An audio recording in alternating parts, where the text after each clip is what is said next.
បាទជំរាបសួរបងប្អូនបាសិកីឡាបាទថ្ងៃនេះខ្ញុំបាទនឹងចេញវីដេអូឆ្លើយតបទៅកាន់បងប្អូនយើងដែលគាត់សនំពរកន្លងមកចង់ឲ្យខ្ញុំលើកយកពាក់ព័ន្ធទៅនឹងវិធីសាស្ត្រមួយចំនួននៅក្នុងការ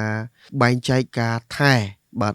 ប្រភេទមន់ឡាយប្រភេទមន់ជុំផនប្រភេទមន់ស៊ីនបាទជាការពិតណាស់បងប្អូនការថែទាំបាក់សីកីឡាប្រកួតបាទគឺ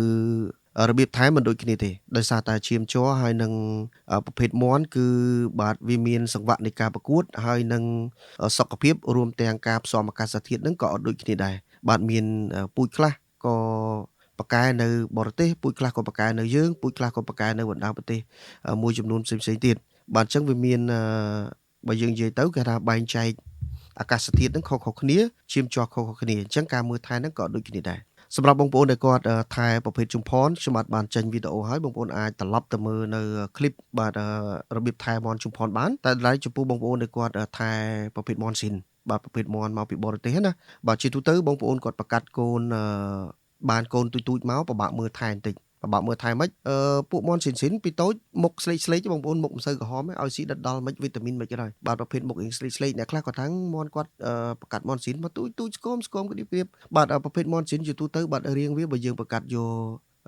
កៅថាឈាមជ័រវានៅ75ឬក៏ទៅដើមវាត្មងអាហ្នឹងគឺចេញមកនៅតែទូចដែរនឹងគីឡូទាញបានធំឯងហើយការស៊ីរបស់វាហ្នឹងបាទមិនសូវជាស៊ីដូចមន់យើងធម្មតាទេបាទប្រភេទមន់ស៊ីនតើបងប្អូនឲ្យប្រភេទចំណីចំណីពីបរទេសដូចជាចំណីហ្វីលីពីនគេមាន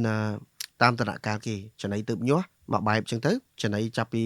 អាយុ3ខែឬក៏2ខែឬក៏1ខែដល់3ខែហ្នឹងផ្សេងចឹងទៅចំណីចាប់ពីមន់ធំ5ខែដល់8ខែផ្សេងចឹងទៅចំណីចេញជុលផ្សេងចឹងទៅអញ្ចឹងវាបែងចែកហើយយើងអាចទៅ check ជាមួយនឹងអ្នកលក់ចំណីអាហ្នឹងបើសិនបងប្អូនចាំតិចយើងលាយអញ្ចឹងទៅឲ្យស៊ីចឹងទៅចាប់ធំអាហ្នឹងមន់ស៊ីនណាបាទដល់ឡែកចំពោះអ្នកដែលគាត់ចាំមន់ច្រើនដូចជាកសិដ្ឋានអីបាទបើសិនជាឲ្យស៊ី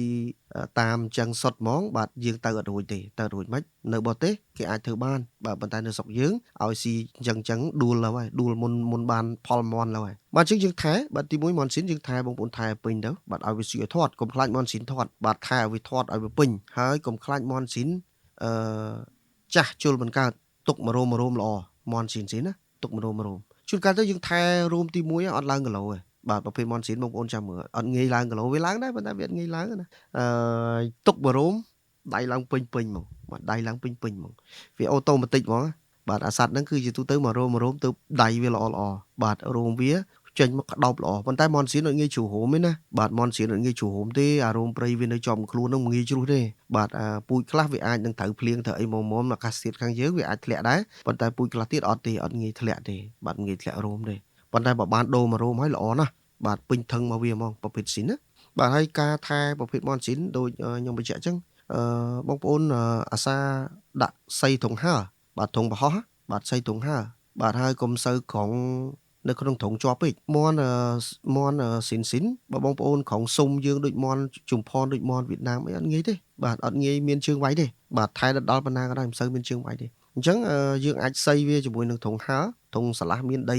មានទីធ្លាធំល្អបងប្អូនដាក់វាទៅកាយដីកាយអីដាក់ខ្សាច់បាទមានតើខាងលើវាអាចហើទៅផ្ទះស្លាប់ទុំខាងលើបានណាព្រោះប្រភេទស៊ីនវាចូលចិត្តហើណាឮតែសំឡេងគេលងងារហើទៅលើបាទអញ្ចឹងវានៅកម្លាំងជើងកម្លាំងស្លាប់អីវាហ្នឹងគឺវាប្រកែបងប្អូនត្រូវដឹងថាប្រភេទមន់ស៊ីនគឺកម្លាំងខ្លាំងបំផុតនៅស្លាប់ហ្នឹងឯងហើយបើកាលណាក្រងវាជាប់រហូតវាអត់សូវមានកម្លាំងទៅផ្ទះទេវាអត់សូវមានកម្លាំងទៅផ្ទះវាអត់សូវស៊ាំមួយអាការទៅផ្ទះស្លាប់វាព្រោះប្រភេទហ្នឹងវាត្រូវការប្រើស្លាប់វាខ្លាំងដើម្បីហើទៅហើយជើងវាច្រំយកព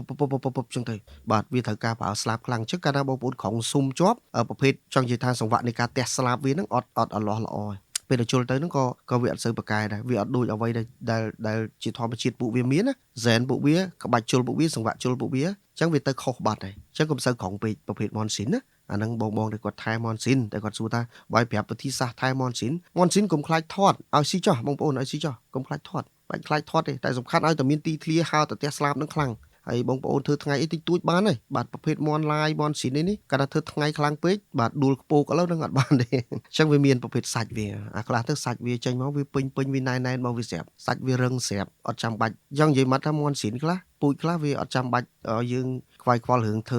វើថ្ងៃដើម្បីសម្រក់ខ្លាញ់ វាងាយឡើងខ្លាញ់ទេដោយសារប្រភេទវាហើរទៅផ្ទះស្លាប់វាប្រើស្លាប់ប្រើកម្លាំងជើងវាខ្លាំងអញ្ចឹងវាអត់ងាយសម្បូរជាតិខ្លាញ់នៅក្នុងខ្លួនវាទេឲ្យតែមានទីខ្ពស់ល្អហើរទីកាយចំណី